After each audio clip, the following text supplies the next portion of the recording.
Boa tarde, bom dia, boa noite, dependendo do horário em que vocês forem assistir essa aula, né? Aqui é o professor Edinho, tá bom? Vamos lá então, pessoal. Aqui, ó, o professor Edinho tem para vocês algumas reflexões, certo? É uma aula que eu acabei de ajeitar aqui para vocês, não ajeitei muito bem. Este conteúdo, pessoal, chama-se a Semana de Arte Moderna, certo? É um conteúdo bem interessante. Tem muita coisa na internet. Depois desta aula, que vai ser bem curta, eu vou disponibilizar para vocês uma aula de uma outra professora, também bem curta, de 6 minutos. E depois eu vou disponibilizar algo que eu acho mais interessante, que é um vídeo. A Rede Globo, eu acho que foi em 2000 alguma coisa, não sei o certo, ela fez uma minissérie chamada Num Só Coração, certo? E essa minissérie se passava na época da Semana de Arte Moderna. E os atores, né? Os atores, as personagens dessa minissérie, muitos deles são personagens que influenciaram, né, o surgimento da Semana de Arte Moderna no Brasil. Pessoal, na semana passada, o professor passou para vocês as vanguardas europeias, certo? Então, o que são as vanguardas europeias? Eram movimentos artísticos. As vanguardas europeias foram movimentos artísticos que ocorreram, obviamente, na Europa no início do século XX, ok? E esses movimentos, o cubismo, o futurismo, o dadaísmo, ah, cubismo, surrealismo, futurismo, dadaísmo, eles foram o quê? E o impressionismo, eles foram movimentos, esses cinco principalmente, né, que influenciaram muito os nossos autores do modernismo. E como hoje a gente começa o modernismo, sim, hoje é o modernismo. Só que o modernismo é uma escola diferente de todas as outras escolas. Sim, o modernismo é uma escola diferente das outras, por quê? Primeiramente, porque ele vai ser a última escola literária que existiu. Sim, ele vai de 1922 a 1960 e depois termina, certo? Termina. Não vai ter mais outras escolas. Tudo que é de 60 até o dia atual, certo? Até 2020, é chamada literatura contemporânea, ok? Então tá, pessoal. Não vai ter mais então outras escolas. O modernismo já é especial por isso. Ele é especial também por um outro momento, por um outro fator. Ele começa, ele é a escola que essa escola teve um marco inicial e não foi pela publicação de livros como nas escolas anteriores. Foi porque ele teve um evento, ele teve uma festa, um evento que durou 3 dias este evento em tal local, em tais dias que eu vou dizer para vocês.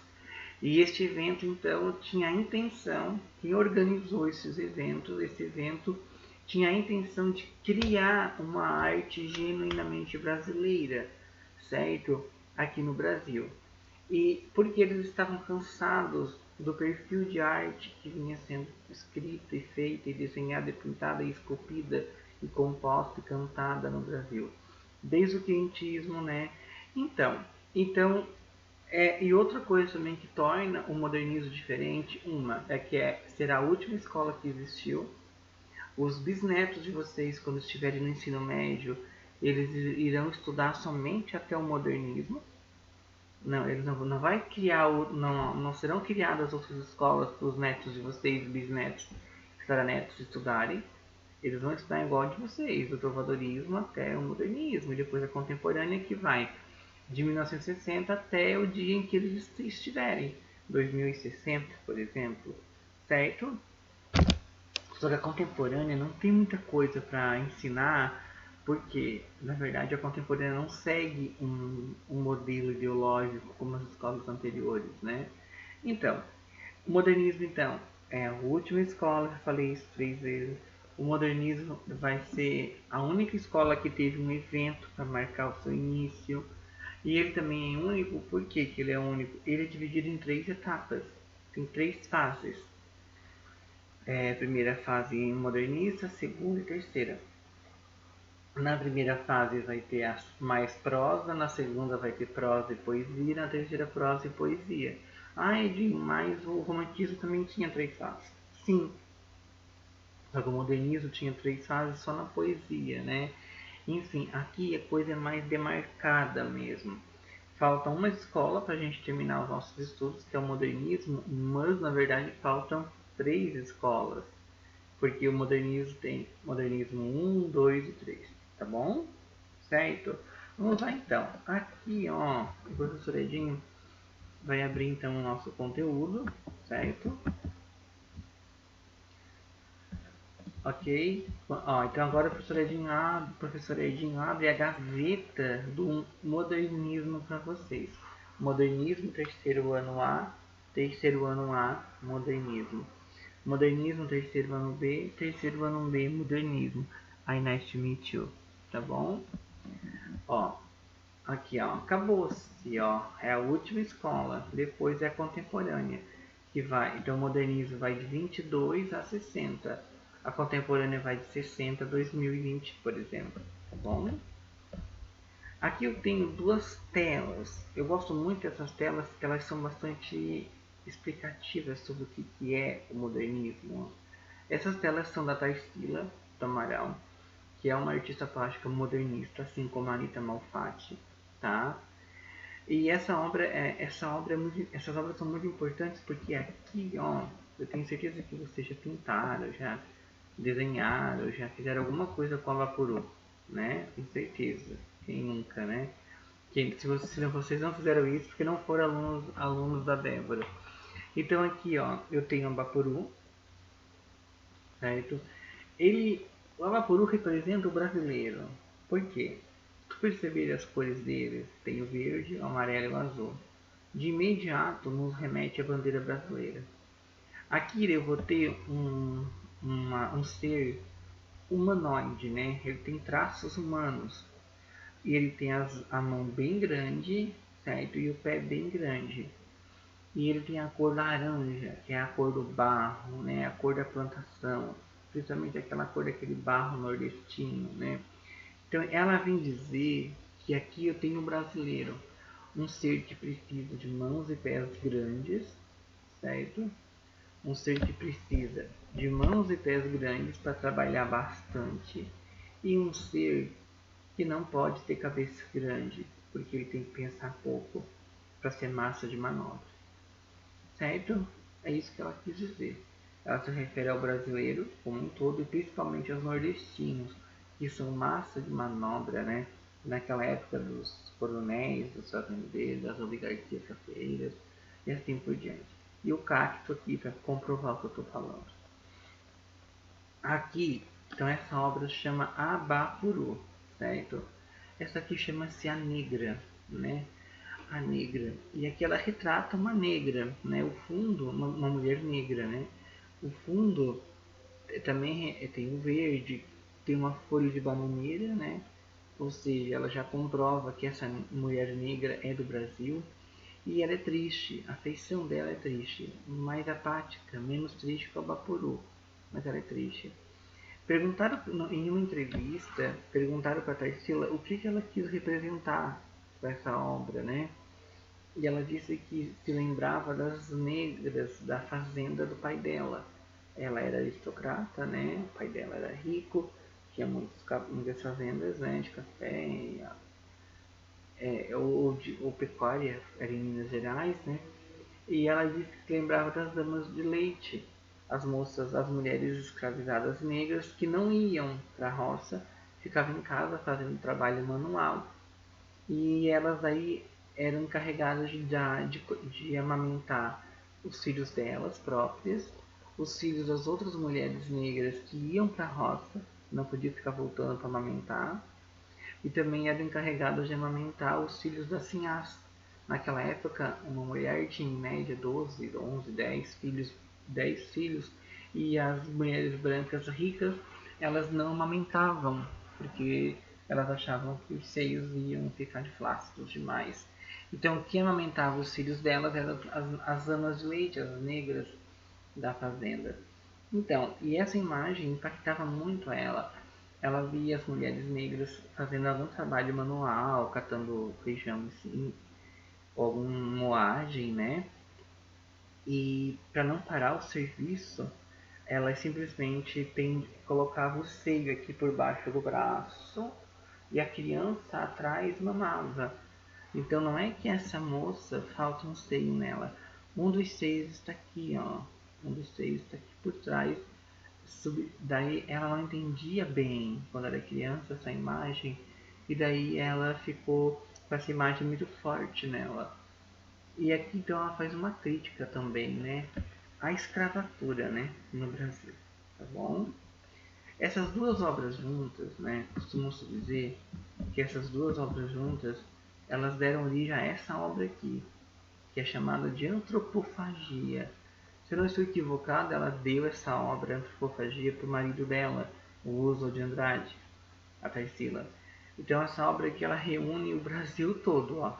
O Brasil, aqui o sul, né, com a banana, o cacto representando as regiões norte e nordeste, o sol representando a laranja, uma laranja do sudeste, e aqui eu tenho a negra representando o Brasil de escravidão, e eu tenho a Bapuru, um homem com pés grandes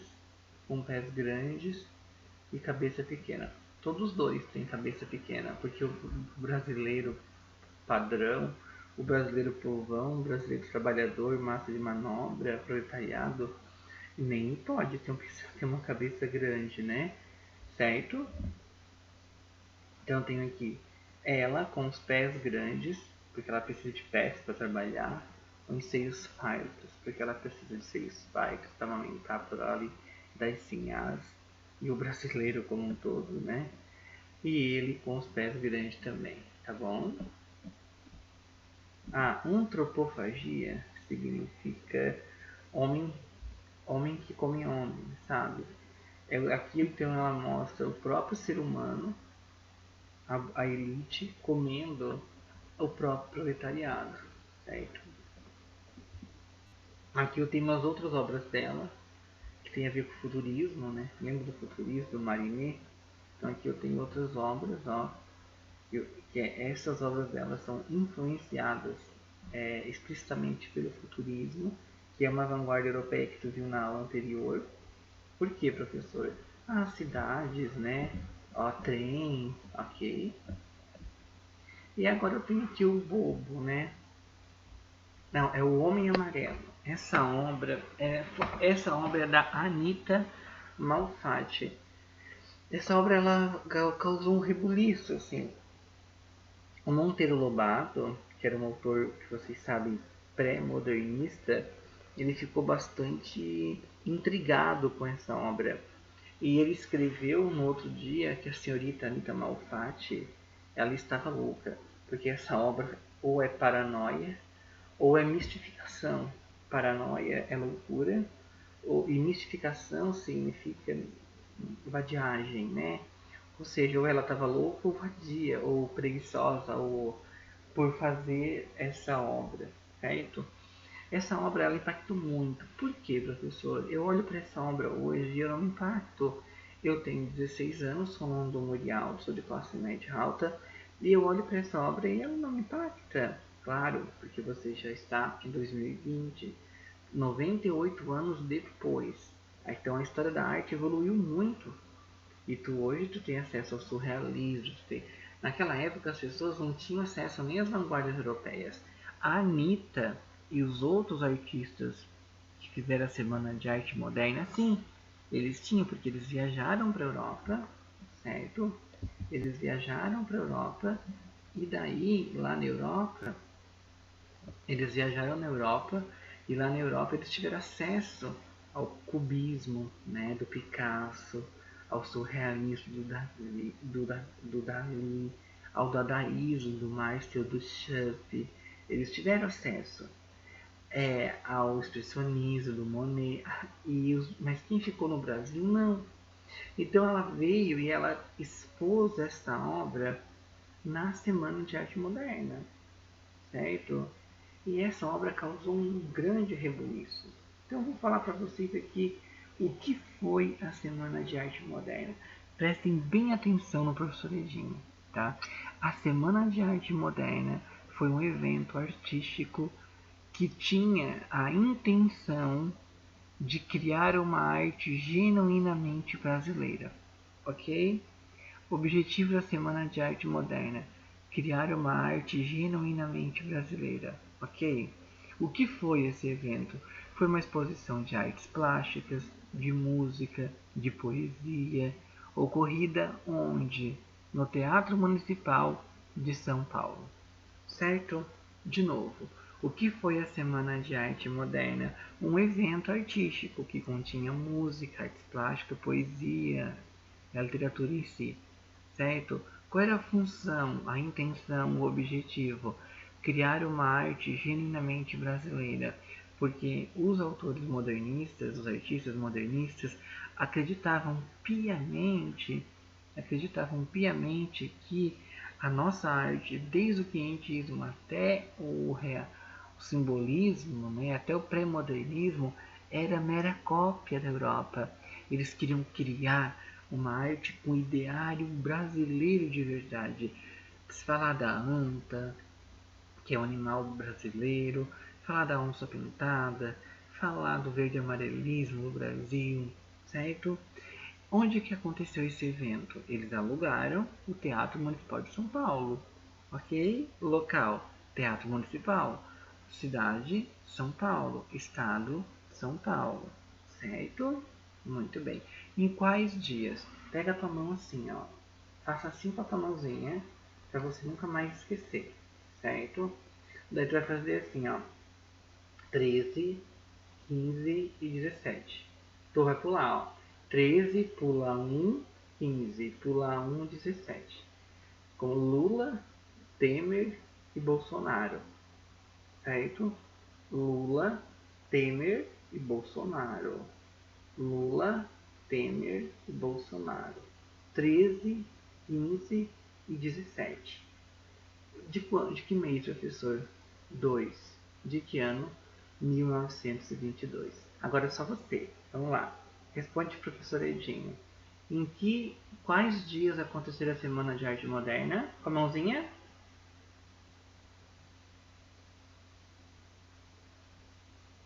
De que mês? De que ano? Muito bem. Fechando os olhos. Vamos de novo agora. De olhos fechados, com a mãozinha aberta. Quais dias ocorreram a Semana de Arte Moderna? 13, 15, 17. De que mês? De fevereiro. De que ano? De 1922. Certo? Tu não pode esquecer disso. Então, voltando agora lá para a Semana de Arte Moderna. O vídeo, Num Só Coração, que tu vai ver, vai deixar muito claro isso. Vai criar uma novelinha na tua mente. Vai ser muito incrível aquele vídeo. Então aqui, essa obra foi exposta, né? Foi exposta essa obra, muitas outras foram expostas, foram declamados o poema Os Sapos, do Manuel Bandeira, foram declamados o início de uma obra chamada Paulicéia Desvairada, do Oswald de Andrade. Então assim, ó, muita coisa mesmo. A Guiomar Novaes toca, o Vila Lobos executa uma canção, tá bom? Vamos lá então. Essa obra causou um impacto. Por quê, Pro Edinho? Eu não estou impactado. Porque até então o Brasil estava acostumado a essa obra que também causou um impacto. Chama-se O Dorso, né? O Dorso. Né? Um dorso tão realista não era acostumado a ser mostrado assim, certo? Tão disforme, ok? Essa obra aqui é O Homem Amarelo, da Anita Malfatti.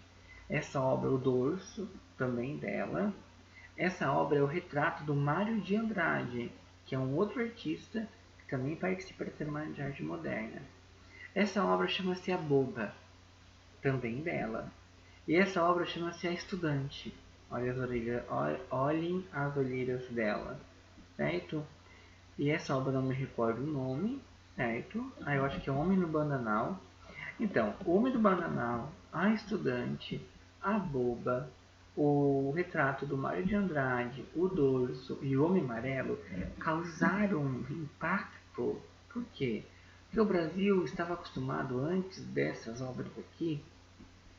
Eles olhavam para uma obra dessa, achavam que qualquer criança depressa saberia fazer. Eles achavam que a artista estava com preguiça e foi lá e deu uns borrões na tela, porque eles estavam acostumados com a fotografia, que estava muito em alta, e com obras muito realistas, tipo essa aqui.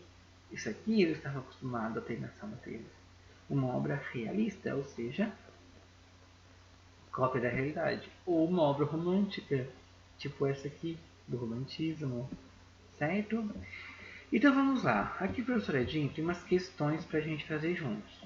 Ó, o que influenciou, após apreciar o vídeo, aquele vídeo lá que eu vou botar num só coração.